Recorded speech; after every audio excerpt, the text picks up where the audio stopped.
아, 주님의 평화가 여러분 심령에 함께하기를 축복합니다. 폴 브랜드 박사가 쓴 몸이라는 선물 책의 백혈구에 관해서 다음과 같이 적었습니다. 백혈구의 후추처럼 박힌 점들은 과립형 화학폭탄이라서 인해 폭발의 침략자를 죽인다.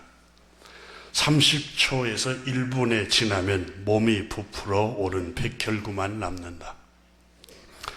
이 싸움에는 대개 백혈구도 죽지만 하나쯤 죽어도 표도 안 난다. 성인 몸에 500억 개의 백혈구가 혈액으로 활동할 뿐만 아니라 그보다 100배나 많은 예비군이 골수에 저장되어 있다. 골수가 비면 건강이 안 좋다는 게 바로 그렇습니다. 백혈구는 여러분 면역 체계입니다. 감염이 발생하면 이 백혈구 예비된 예비군이 갓 입대한 새파란 장정들처럼 액체 상태인 골수에서 튀어나온다. 이처럼 몸은 어마어마한 수의 백혈구를 동원할 수가 있다. 실제로 의사들은 백혈구 수를 검사해 감염의 심각성을 진단한다. 인체의 1조분의 1 크기에 불과한 이 유기체들이 날마다 우리 목숨을 좌지우지한다.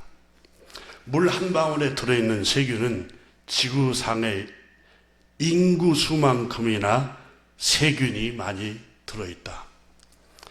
우리 몸은 온통 세균이 뒤덮여 있으며 손을 씻으면 손바닥 살갗에서 최소 세균 500만 마리가 떨어져 나간다.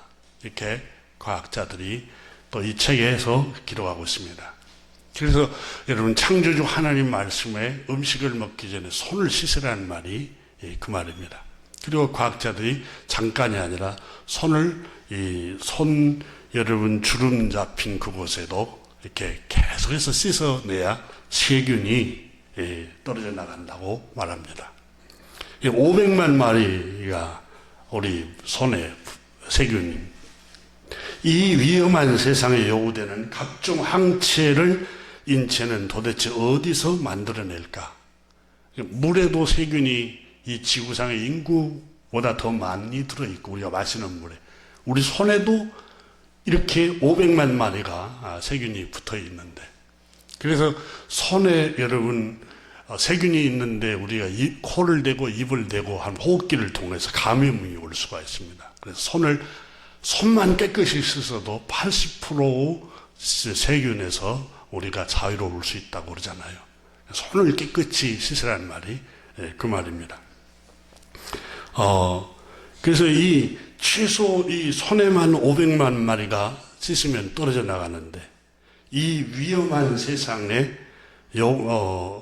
우리 각종 항체, 인체는 도대체 어디서 만들어내서 이 세균을 다 박멸을 할까? 면역학자들, 과학자들이 이 질문을 받으면 하는 소리가 하나님이라고 대답을 한다. 우리 몸 안에 신비하고 놀랍습니다. 그래서 몸에 흐르는 혈관 속에 피의 백혈구 총 혈액량 1% 이하를 차지하는데 혈액 내에 유일하게 핵과 세포기관을 가진 완전한 세포인데 골수 내에 이게 골수 내에 있는 이 백혈구 저장되어 있는 백혈구가 세균이 침입해 오면은 그것이 방출을 해서 그 세균들을 다 박멸을 한답니다. 그래서 면역력이 강해야 된다. 피가 순환이 잘 되고 우리 골수에 숨겨져 있는 백혈구가 또 많아야 되고 건강해야 되고 이게 면역력이 강해야 된다. 이렇게 사람들이 얘기를 합니다.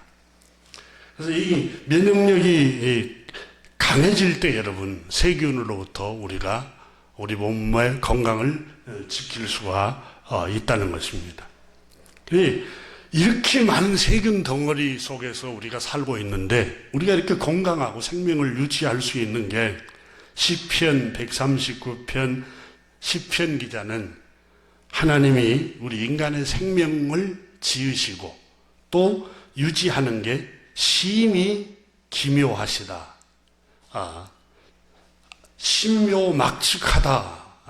옛날 성경 그렇게 표현했습니다. 위험하고 귀하고 비상하고 감히 헤아릴 수 없고 하나님의 초월하고 신비로운 솜씨로 인간의 생명체를 만들었다고 시편 기자는 말하고 있습니다. 창조주 하나님께서는 우리 몸이 건강하고 생명을 유지하기 위해서 서로 유기적인 관계를 맺고 돕고 보호하고 상호작용함으로써 우리의 생명이 건강하고 생존하도록 만들었습니다. 그래서 여러분 세균이 침입을 하고 감기도 세균이 침입하잖아요. 그걸 이겨낼 수 있는 게 면역력이 강화돼야 되는데 여러분 뼈에도 골수가 차 있어야 되는데 이게 다 면역력이라는 거예요. 그 음식하고 운동을 통해서 면역력이 강해질 수 있다는 겁니다. 그런데 이 백혈구라는 이 항체, 이 피에 있는 이게 우리 몸을 적군이 들어왔을 때 그걸 다 퇴치하고 쓰러뜨리 목숨을 걸고 자기도 죽어가면서도 그래서 우리 생명이 유지되고 우리가 안전하게 이렇게 호흡할 수 있고 살아갑니다. 이것이 창조주 하나님 아버지의 창조의 원리입니다. 하나님은 여러분 우리 몸이 서로 유기적으로 서로 도운 것처럼 하나님께서 우리를 오늘 본문 말씀에 하나님 아버지가 우리를 사랑하신 것처럼 긍휼이 풍성하신 하나님께서 죄인임에도 불구하고 우리를 구주를 보내셔서 우리를 구원해 주셨잖아요. 아무도 없는데 예수 그리스도 구주를 믿음으로 의롭다고 그냥 칭해 주셨잖아요. 의롭다고 칭해 주고 사랑을 받고 하나님의 자녀가 되었고 구원을 얻었습니다. 어떻게 죄인된 우리가 죄 용서를 받았습니까? 아무 값도 치르지 않았는데 하나님께서 죄 없으신 하나님의 아들을 십자가에 죄값으로 값을 다 치르게 하시고 우리는 값을 치른 적이 없어요. 죄값을 치른 적이 없는데 하나님의 아들을 대신 보내셔서 죄값을 다 치르시고 우리를 값없이 죄를 용서해 주셨어요. 이걸 하나님의 사랑이라고 성경은 말하고 있습니다. 그래서 주님을 믿는 우리는 죄 용서함을 받고 의롭다함을 입었어요. 우리는 사랑받은 사람들이에요. 그러므로 성경은 바로 하나님의 긍휼과 사랑으로 구원을 받았으므로 하나님과 같이 너희도 정말 구원받았다면 새로운 생활을 해라. 그게 사랑하는 삶을 살아가거라. 이것이 하나님의 형상을 닮은 모습이요 구원받은 사람들의 참된 열매이다 라고 말씀하고 있습니다. 서로 사랑하면서 살아가거라. 그 주제 안에 세부적인 사항 속에서 오늘 본문 13절에 성도에 쓸 것을 공급하며 사랑의 구체적인 내용을 지금 열거해 가고 있습니다. 너희는 이 세대를 본받지 말고 구원받았다면 이 시대를 본받지 말고 이 시대는 여러분 사랑하지 않습니다. 이익이 되면은 가까이 하고 손해가 되면 멀리하고 손익 계산에 따라서 사람을 대합니다. 그러나 너희가 정말 구원받았다면 값없이 하나님의 사랑을 입고 구원을 받았다면 정말 너희가 하나님의 긍휼하심을 입고 사랑을 온전히 값없이 하나님의 사랑을 받았다면 너희도 하나님의 사랑받은 자처럼 하나님이 선하게 여기고 기뻐하게 여기시고 하나님의 온전하신 뜻을 쫓아가야 합니다. 그 하나님의 온전하신 뜻이 뭡니까? 여러분 몸을 하나님께 바치십시오. 하나님이 기뻐하시는 일에 바치십시오. 하나님이 기뻐하시는 일이 뭘까요? 서로 사랑하는 것입니다. 이걸 말씀하고 있는 겁니다. 그러면 사랑이 뭡니까? 구체적으로 지금 12장에서 열거를 해가고 있는 중에서 13절에 성도들의 쓸 것을 공급을 하십시오. 이게 사랑의 구체적인 모습을 말씀하고 있습니다. 공동 번역 성경에는 아주 더 쉽게 번역을 했습니다. 13절을 성도들의 딱한 사정을 돌봐주고 나그네를 집 없이 떠돌아 다니는 행인 나그네를 후히 대접하십시오. 이렇게 번역을 했습니다. 이 딱한 사정에 처해 있는 사람을 돌봐주라는 정확한 번역입니다. 그러니까 성도들을 공급하며 쓸 것을 공급하며 이 문자 그대로 이해하면 안 됩니다. 원문에 담겨져 있는 앞뒤 문맥을 통해서 무슨 말씀이지? 이 주제를 이해를 해야 됩니다. 그게 뭐냐면 바로 딱한 사정에 처해 있는 사람들을 돌봐주라는 겁니다.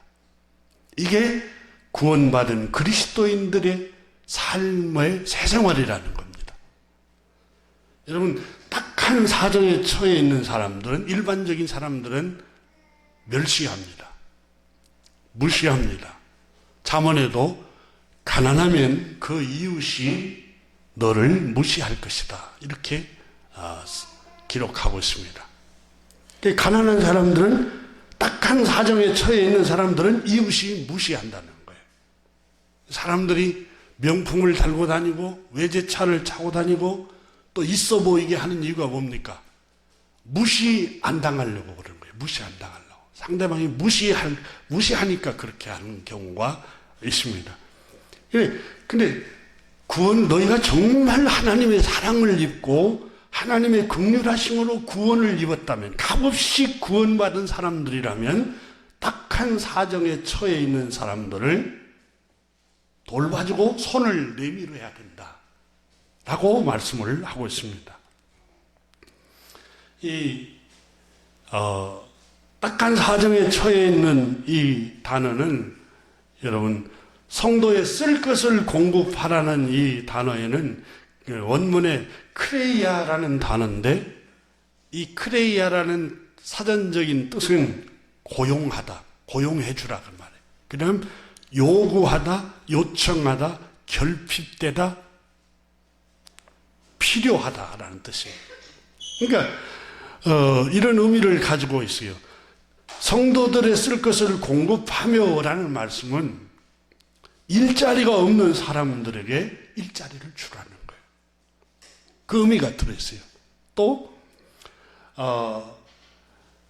고용되지 않으면 월급이 없으니까 식구들이 먹고 살지 못하잖아요. 생계가 곤란하고 굶주리잖아요. 전기세, 수도세를 못 내면 전기, 수도를 단절시켜 보잖아요. 기관에서. 고용되지 않으면 월급이 없으니까 생계가 곤란해져요.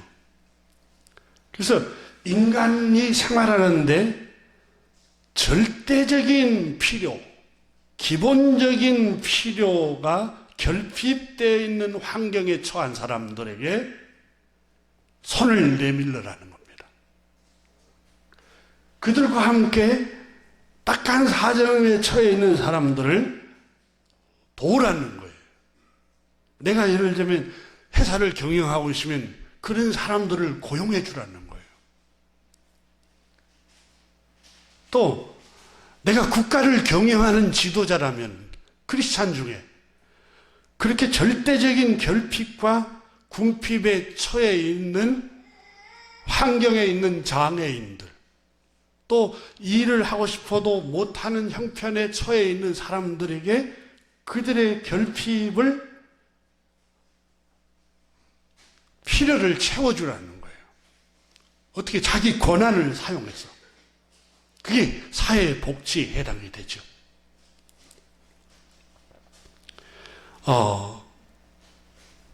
사람들에게 절실하게 가장 필요한 그것을 함께 필요를 채워주고 그 요구를 들어주는 것, 이것이 하나님이 기뻐하시는 새로운 생활이라는 거예요. 형제의 딱한 사정을 보면 못 본 체 하지 말고 그들의 필요를 함께 나누고 동참하라는 거예요. 얼마나 지도자들이 중요하겠어요. 특히 큰 권한을 갖고 있는 지도자들이, 여러분 그 돈과 권력을 갖고 있는 그 지도자들이 이 정신, 이 주님의 마음을 갖고 있다면은 얼마나 많은 사람들에게 시혜를 베풀겠습니까? 출애굽기 22장 25절에 하나님께서 모세를 통해서 이렇게 말씀합니다. 내가 만일 너와 함께 한 내 백성에서 사정이 딱한 사람, 가난한 자에게 라는 말은 사정이 딱한 사람, 상대적인 빈곤을 말하지 않습니다. 여기서는.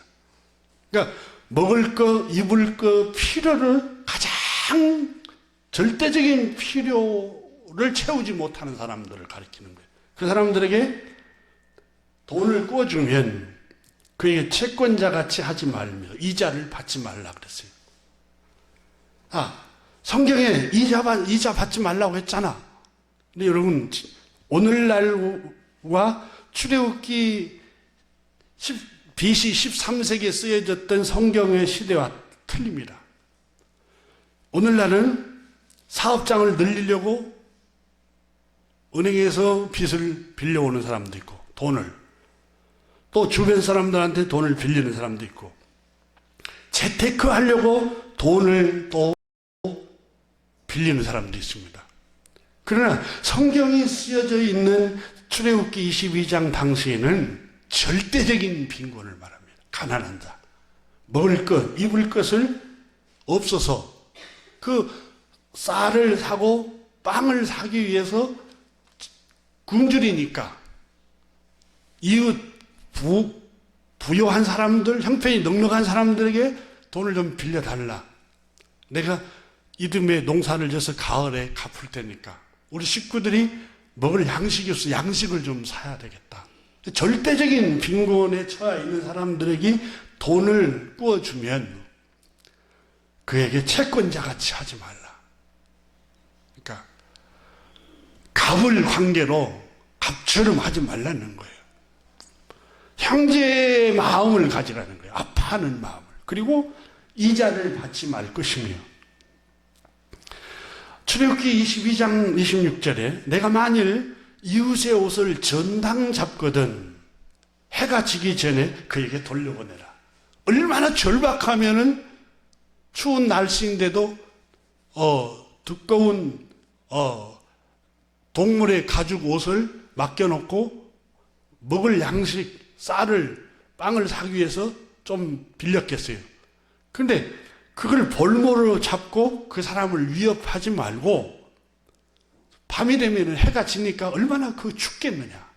배도 고프고 추운데 그 옷을 전당 잡고 있지 말고 그 사정이 딱한 사람에게 돈을 빌려줬으면 그 갚지 않아도 해가 지기 전에 옷을 다시 그에게 돌려주라는 거예요. 이게 하나님의 마음이에요. 이게 창조주 하나님의 마음이라고요, 여러분. 가난한 사람들에게 사회 복지를 조금 더 해야 된다. 잘 사는 사람들이 못하게 합니다, 더. 여러분, 크리스찬들이 우리나라에 그리스도인들이 많습니다. 근데 오히려 여러분, 강남에가 크리스찬들이 더 많습니다. 잘 사는 사람들이 크리스찬이 많아요, 여러분. 그런데 그들이 정말 그리스도인인가 한번 의문이 갈 때가 많아요. 왜냐하면 이 가난하고 이 사정이 딱한 사람들에게 국가를 통해서 그들에게 복지를 반대를 하니까 마음이 아파요. 물론 여러분 일할 수 있고 건강하고 그런 사람들에게 말고요. 진짜 필요한 사람들. 출애굽기 22장 27절에 그것이 유일한 옷이라 그것이 그의 몸을 가릴 옷인즉 그가 무엇을 입고 자겠느냐. 그가 내게 부르짖으면 내가 들으리니 나는 자비로운 자임이니라. 그 사람 그 유일한 옷을 얼마나 굶주리고 갈급하고 필요했으면 하나밖에 없는 옷을 벗어주면서까지 양식을 구하겠어요. 근데 그걸 돌려주지 않으면 하늘의 하나님, 만물을 창조하신 복과 저주를 주관하시는 하나님, 그 하나님이 그들의 울부짖음을 들을 것이다. 그러므로 그 사정이 딱한 사람들을, 정말 사정이 딱한 그 사람들을 압제하거나 갑이 되어서 그들을 괴롭히거나 멸시하거나 그렇게 하지 말라는 거예요. 하나님께서 그걸 다 들으신다는 거예요.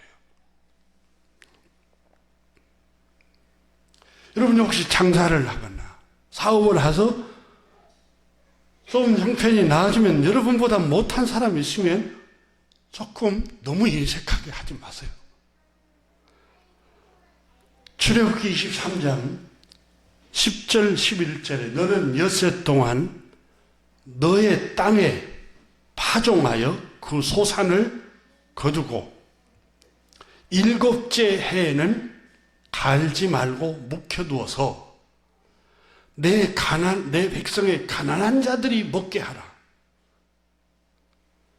그 남은 것들은 들짐승이 먹으리라. 내 포도원과 감람원도 그리할지니라. 7년간 농사를 지어서 한 해는 가난한 사람들이 먹도록 하라는 거예요. 이게 창조주 하나님 아버지의 마음이에요. 레위기 19장 10절에 보면은 너희 땅에서 곡식을 거둘 때 너의 밭 모퉁이까지 다 거두지 말고 내 떨어진 이삭도 줍지 말며. 여러분 룻기에 보면은 보아스와 룻이 그 모압 땅에서 흉년을 만나서 고향으로 돌아와서 땅도 없고 먹을 것이 없잖아요. 그러니까 가서 남의 밭에 가서 이삭을 줍잖아. 이삭을. 그렇죠? 근데 그 이삭을 줍는 사람들의 형편이, 근데 참 놀랍게 그 밭주인 정말 주님의 마음을 가진 사람이죠. 이삭을 떨어뜨리라, 더 많이 떨어뜨리라고 그러잖아요. 더 많이 떨어뜨리라고. 그래서 하나님이 복을 주신 것 같아요. 그러니까 싹쓸이 해가지고 다 거둬가지 말고 조금 모퉁이에 남겨두어서 그걸 가난한 사람들이 그걸 먹도록 하라는 거예요. 10절에 보면 내 포도원의 열매를 다 따지 말며 내 포도원에 떨어진 열매도 줍지 말고 가난한 사람과 거류민을 위하여 버려두라. 나는 너희 하나님 여호와이니라. 이게 주님의 마음이에요. 주님이 어떤 분이세요? 주님은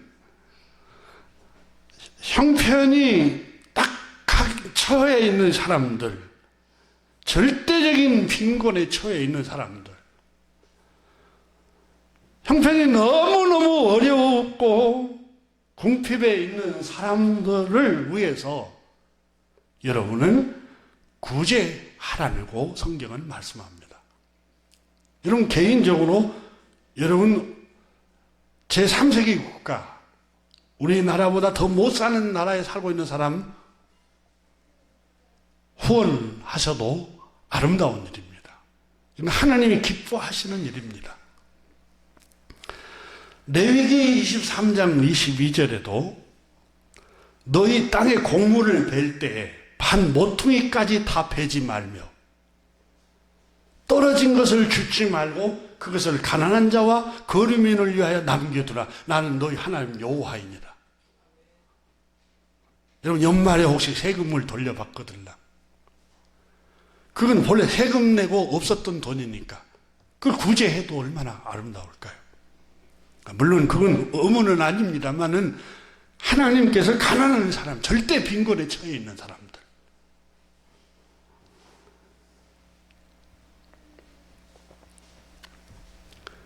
레위기 25장 25절에도 만일 내 형제가 가난하여 그 기업 중에서, 그 기업이라는 말은 땅을 말합니다. 그 12지파 중에 11지파에게 기업을 줬잖아요. 땅을 줬잖아요. 얼마를 팔았으면 그에게 가까운 기업 물을 자가 와서 그 형제가 판 것을 물을 것이요. 너무 그 밭을 팔려고 할 정도, 자기 먹고 살 수 있는 밭과 이 토지를 팔려고 한다는 것은 절대적인 빈곤이죠. 누가 자기 밭을 팔려고 그랬어요? 재테크 한 사람들은 절대적인 빈곤이 아니죠. 근데 농경사회에서 그걸 절대적인 빈곤 상태에 있는 그 밭을 팔려고 했을 때는 얼마나 굶주림이 심했으면 밭을 팔려고 그랬어요. 그러면 그 형제 중에 형편이 좀 넉넉한 사람이 그 밭을 사주라는 거예요. 그리고 희년이 되면 다시 돌려주라는 거예요. 너희 동족 가운데 레위기 25장 35절에 아주 가난해서 도저히 자기 힘만으로는 살아갈 수 없는 사람이 너희 곁에 살면 너는 반드시 그를 돌보아 주어야 한다. 너는 그를 나그네나 임시 거주자처럼 너와 함께 살도록 해야 한다. 그에게는 이자를 받아서도 안 되고 어떤 이익을 남기려고 해서도 안 된다. 내가 하나님 두려운 줄 안다면 너의 동족을 너의 곁에서 데리고 함께 살아가야 한다. 37절에 레위기서 25장 37절에 보면은 너는 그런 사람에게 이자를 받을 목적으로 돈을 구워주거나 이익을 볼셈으로 먹거리를 구워줘서는 안 된다. 이게 구원받은 사람들이 살아가는 삶의 열매입니다. 너의 곁에 사는 동족 가운데 누군가가 가난하게 되어서 너에게 종으로 팔려왔어도 너는 그를 종 부리듯 해서는 안 된다. 표준 세번역이 그렇게 번역했어요. 그러니까 혹시 정말 그분이 필요 때문에 우리 집 일하러 왔어요. 우리 회사에 일을 하러 왔고. 근데 갑질하지 말라는 거예요. 하나님께서. 네가 정말 구원받은 백성이라면, 너가 정말 죄 용서함을 받고 의롭다 하심을 입고 하나님의 은혜로 구원을 얻은 백성들이라면, 하나님의 사랑받은 사람이라면 갑질을 하는 게 아니라는 거예요. 인격을 존중하고 그 형제도 반드시 인권과 생명을 다 존중하라는 거예요. 종 부리듯 해서는 안 된다. 여러분이 혹시 구원받은 우리 그리스도인들이 회사를 경영하거나 또 마트를 경영하거나 식당을 경영하거나 거기에 일하러 오는 사람들에게 갑질을 하면은 물어야 돼요. 정말 나 구원받은 사람입니까? 정말 내가 죄 용서함 받은 게 맞을까? 한번 성찰하라는 거예요. 하나님께서. 절대 그럴 수가 없다는 거예요.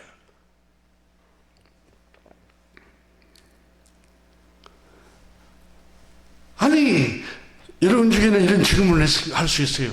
세상이 안 그래요. 그럼 어떻게 그렇게 살라고 그러세요? 그래, 주님께서 말씀하세요. 너희가 정말 값없이 구원을 받았다면 이 세대를 본받지 말고 그랬어요. 이 시대는 다 갑질을 해요. 이 시대는 다 자기보다 못한 사람을 무시하고 압제하고 비웃고 조소해요. 그러나 너희가 정말 믿음으로 구원을 받았다면 이 시대를 본받지 말아야 합니다. 이것이 구원받은 사람들의 열매입니다. 이렇게 말씀하고 있어요.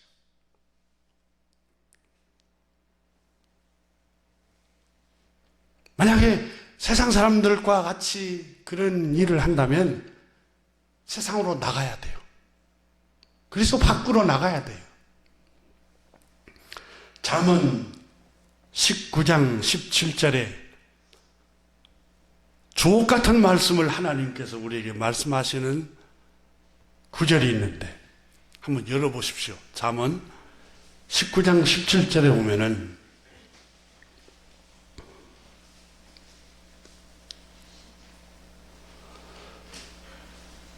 가난한 자를 불쌍히 여기는 것은, 함께 잠언 19장 17절을 보겠습니다. 한번 읽죠. 가난한 자를 불쌍히 여기는 것은 여호와께 구워드리는 것이니 그의 선행을 그에게 갚아주시리라. 여러분, 갑질하면 하늘의 하나님이 들으세요.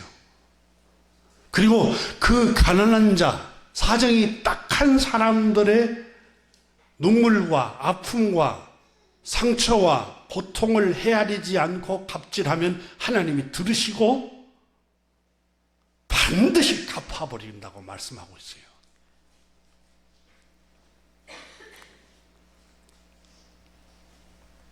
우리 주님은 건강한 자에게는 의원이 쓸 데가 없거니와 병든 자라의 의원이 필요한 것 같이, 나는, 예수님 말씀하시기를, 우리 주님 말씀하시기를, 나는 약한 사람들을, 죄인들을 위해서 왔다 그랬어요. 죄인들을 위해서. 가난한 자를, 딱한 사장, 여기서 가난은 절대적인 빈곤을 말하지 상대적인 가난을 말하지 않습니다. 사정이 딱한 처지에 있는 형제 자매들을 말합니다.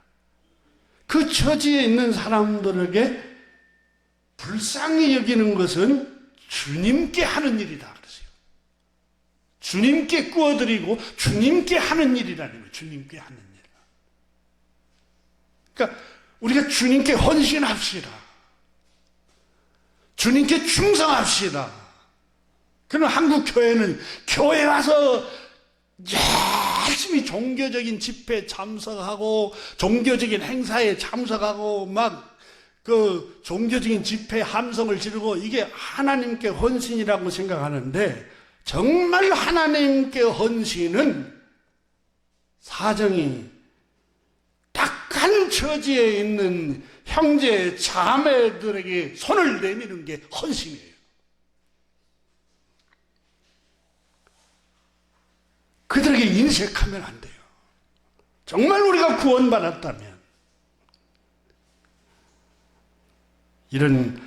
그런 사람들 도와봤자 재생 능력이 없어. 또 그럴 텐데, 여러분, 그럴지라도 우리 주님께서는 그럴지라도 그들을 도왔어요. 이게 주님의 마음이에요. 사도행전의 신약성경에서도 사도행전 10장에 보면은 백부장 로마의 장교 고넬료라는 사람이 나옵니다. 10장 1절에 가이사랴에 고넬료라는 사람이 있으니 이달리아 부대라 하는 군대의 백부장이라. 자기 밑에 부하가 100명이 있어요. 그러니까 회사로 말하면 직원이 100명이에요. 그러니까 중소기업을 하는 사람과 똑같죠. 그가 경건하여 온 집과 더불어 하나님을 경외하며, 성경이 이 사람을 하나님이 기뻐하시는 부분을 칭찬하고 있는데, 백성을 많이 구제하고 그러니까 사정이 딱한 처지에 있는 사람들에게 그의 필요를, 요구를 채워주고 공급해주고. 그러니까 이 백부장은 좀 형편이 좋았던가 보죠. 그래서 이 사람은 하나님께 항상 기도하더니 하루는 제9시쯤 돼요. 정오를 말합니다. 정오쯤 돼서 기도하는데 신비한 환상이 보입니다. 하나님의 신비한 환상이 보이는데 하나님의 천사가 나타납니다. 고넬료야, 복음을 전하고 말씀을 전하는 하나님의 사도인 베드로를 청해서 하나님 말씀을 들으라, 이렇게 말씀을 하죠.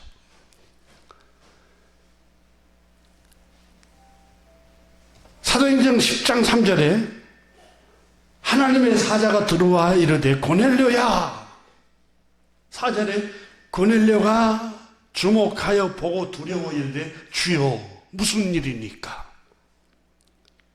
천사가 이르되, 고넬료에게 천사가 말하되 너의 기도와 너의 구제가 하나님 앞에서 상달되어 하나님이 기억하신 바 되었단다.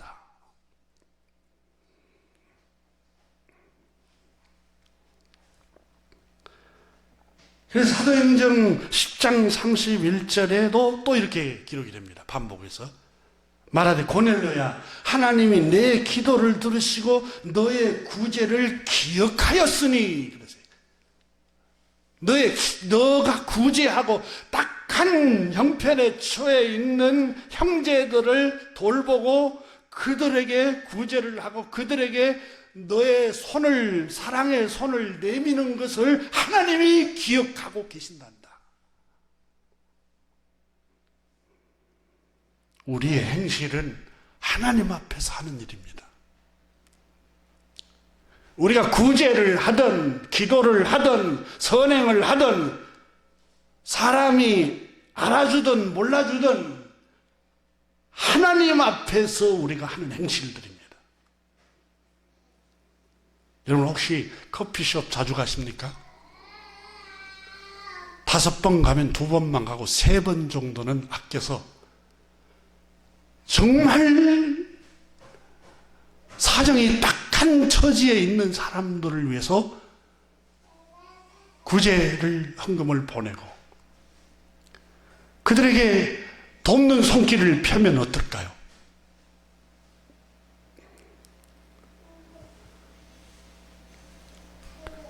가난한 사람을 돕는 것은 하나님이 꿔가는 것과 같다 그랬어요.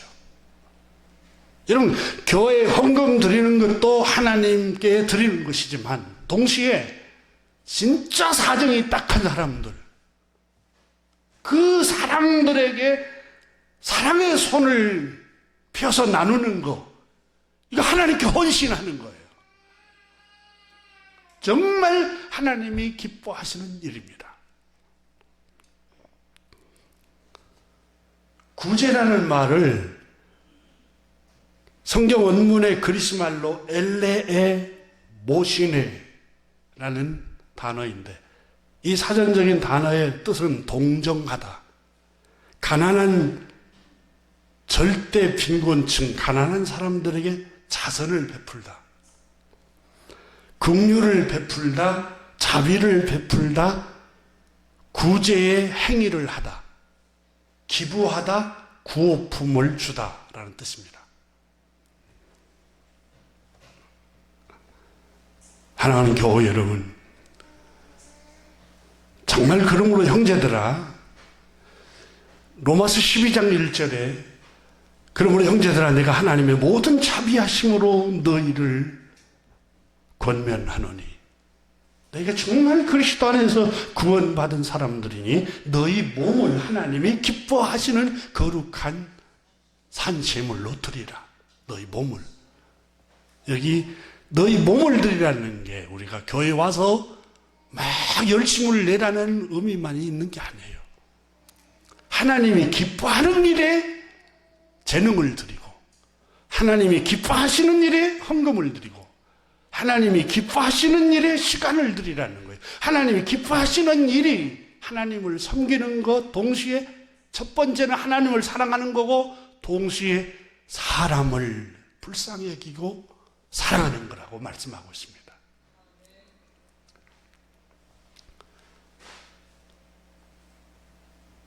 잠언 28장 27절에 가난한 자를 구제하는 자는 궁핍하지 아니하려니와 못 본 채 하는 자에게는 저주가 크리라 그랬어요. 저주가 크다. 저희 아버님이 살아계실 때 농사를 지으면 저희 가난하게 살아서 가난한 시절이 있었기 때문에 이제 논을 사서 농사를 지으면 그 동네에 그 농사를 안 짓는 분들이 꽤 있었어요. 대나무 만들어서 시장에 갔다가 팔고 그걸로 쌀 사와서 드시기도 하는 분들도 있었어요. 동네가 대나무 밭이었기 때문에. 저희 아버님은 가을에 농사를 짓고 쌀을 찌면은 이 바가지에다가 담아가지고 누구 집 농사를 안 짓는다. 이거 가지고 그 집에 주고 오느라. 또 제 위에 그 누님 되는 권사님 박말자 권사님하고 나하고 그 쌀 퍼준 거 갖고 그 농사 안 든 집에 가가지고 부끄러우니까 안 가려고 그렇게 했는데도 갖다가 주라 하니까 또 갖다가 주고 또 저희 이제 부친 나는 그러지는 못합니다만 저희 부친은 이제 그때 저기 바닷가 완도 저쪽 밑에 쪽 바닷가에서 김이나 또 멸치나 또 미역을 가지고 장사하러 온 분들이 있어요. 근데 거기까지 어떻게 또 하루 만에 갈 수 있어요. 교통도 불편한데 동네 누군가에서 자고 가야 되는데 항상 저희 아버님은 우리 집 방 하나에서 여기서 주무시고 가시라고 항상 나그네를 대접하는 일에 앞장을 서셨어요. 정말 제가 지금도 기억이 나는데 그 마음이 하나님께서 저에게 성품을 그런 마음을 조금 주셔서 내가 목사를 하고 좀 사업을 했었으면 제 아내한테 늘 그런 생각이에요. 여보 내가 기업을 하고 좀 부자였고 좀 사업을 했으면 불쌍한 사람들을 좀 많이 도와줄 텐데. 그러니까 하는 말이 당신이 사업했으면은 일어나기도 전에 다 망해버린다고. 다 퍼준이라고 뭐가 사업이 남는 게 있겠냐고. 그래서 그런 생각을 너무너무 감사해요. 그때 그 기억들이. 그래서 지금도 가능하면은 이렇게 형편이 곤란한 사람들을 보면은 마음이 아프니까 어떻게 하면 도와줘야 할 텐데 구체적으로 실행은 잘 못하는데 그리고 도와주려고는 노력은 합니다. 잘 못한 게 내 모습인데 나의 멘토 링컨이라는 책에 제가 읽으면서 양심도 찔리고 한국 기독교를 바라보면서 마음이 아팠어요. 1839년 미국의 남부에 장로교처럼 많은 주류가 감리교입니다. 미국은 주류가 감리교예요. 근데 그 책에 감리교 목사들이 또 성도들이 성경을 읽고 공부하고 기도는 많이 하는데 하나님께 열심은 있는데 에이브라함 링컨이 고백하기를 그들은 진정으로 하나님을 섬기는 사람들이라고 볼 수가 없다. 하나님을 경외하는 사람들이라는 사실이 거짓말이다. 이렇게 연설을 했습니다. 왜냐하면 1839년 미국 노예제 반대협회에서 노예들이 얼마만큼 고통을 당하고 있는가 그 1000명의 목격자들이 증언을 하는데 목격자들은 자신이 본 잔악한 행위들을 구체적인 사례를 들어가며 말했다. 이 책에 그대로 기록이 되고 있네요. 노예들의 손이 끓는 물에 집어 넣어지고 벌겋게 달군 쇠로 찢어버리고 이가 두들겨 깨지도록 맞고 칼에 찔리고 맹견들에 의해서 살 가죽이 찢겨졌으며 죽을 때까지 매질을 당하고 생명의 위협을 느끼도록 살같이 태워졌다.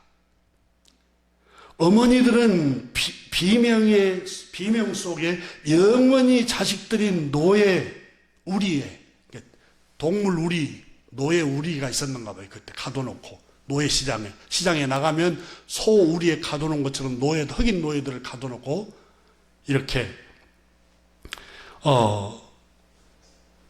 노예 우리의 경매로 팔려나가는 것을 어머니들은 보아야만 했다. 흑인 여성들은 제가 이 글을 읽으면서 자기 아들, 자기 딸이 그 동물 우리 노예 경매시장에 팔려나가는 걸 볼 때 너무 그 상상을 하기 괴롭더라고요. 책을 읽으면서. 어떻게 저럴 수 있을까? 근데 이게 누가 그랬느냐? 크리스찬들이. 남부의 부자 크리스찬들이. 분홍 그리스도인들이 농사를 많이 지니까 100에이커, 200에이커 어마어마한 땅을 경영을 해서 거기에 노동자를 많이 데려와야 하잖아요. 그 흑인 노예들. 그래서 이 남부 분홍 백인들은 흑인 여성들이 아이를 많이 안 낳는다고 또 채찍질하고 많이 낳아야 자기 노동력이 많아지니까 돈 많고 힘센 백인들은 25달러를 주고 흑인 여성과 잠을 자고 또 태어난 호녀라는 특히 여자아이는 더 많은 돈을 주고 팔려나갔다. 비참한 모습이었던 것 같아요. 어떻게 인간이 이렇게 악한 짓을 할 수 있을까? 인간의 사악함을 적나라하게 보여주는데 스티븐스 S. 포스터는 남부에 있는 감리교는 강압적으로 매질을 하며 부도덕한 삶을 살고 5만 명의 흑인 여성들을 소유하고 있다고 말하며 그 지역 목사들이 노예제를 지지하는 유일한 이유는 그들 스스로가 첩을 원하고 있었기 때문이었다. 이렇게 고발하고 있어요. 상상이 갑니까? 목사들이, 크리스천들이. 그래서 링컨이 그 펜실베니아 주에서 주 상원으로 떨어지고 2년 후에 공화당 대통령 후보로 나와서 연설을 하면서 노예제를 옹호하고 찬성하는 목사들과 크리스찬들을 신랄하게 지적을 하고 비판을 했습니다. 그들은 성경을 믿고 있을까?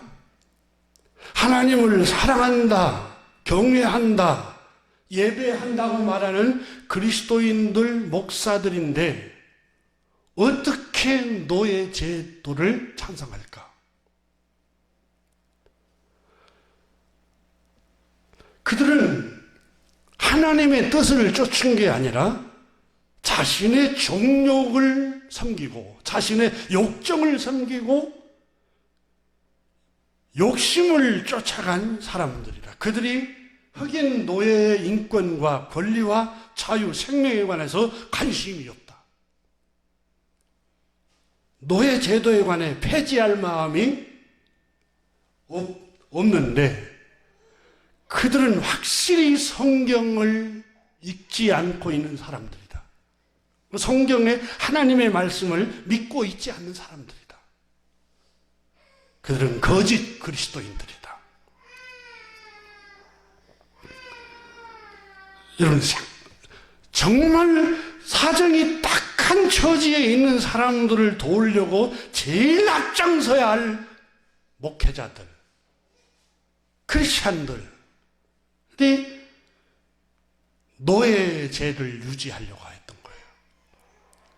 마태복음 7장 21절에 그러므로 그들의 열매로 그들을 알리라. 나더러 주여 주여 하는 자마다 천국에 들어갈 것이 아니요 다만 하늘에 계신 내 아버지의 뜻대로 행하는 자라야 들어가리라. 나더러 주여 주여 하는 자마다 천국에 들어갈 것이 아니요 아버지의 뜻대로 행하는 자로 들어가는데, 그날에 많은 사람이 주여 주여, 우리가 선지자 노릇하고 귀신을 쫓아내고 권능을 행하고, 그때 밝히 말하기를 이 불법을 행하는 자들아 나에게서 떠나라. 누가복음 6장 46절에 너희는 나를 불러 주여 주여 하면서 어째서 내가 하는 말을 행하지 않느냐. 여러분, 기도를 많이 해요. 예배는 뜨거워요. 찬양도 손들고 눈물로 해요. 근데 주여 주여 하고 울부짖어요. 근데 어찌하여 너희는 내가 하는 말을 행하지 아니하느냐. 주님이 말씀하시는 새 계명은 내가 너희를 사랑한 것처럼 너희도 서로 사랑하라. 이 계명입니다. 사랑하는 교회 여러분, 사정이 딱한 형제 자매가 있다면 여러분 사랑의 손길을 내밀읍시다. 이게 진정한 그리스도인들의 새 생활 방식입니다. 기도하겠습니다.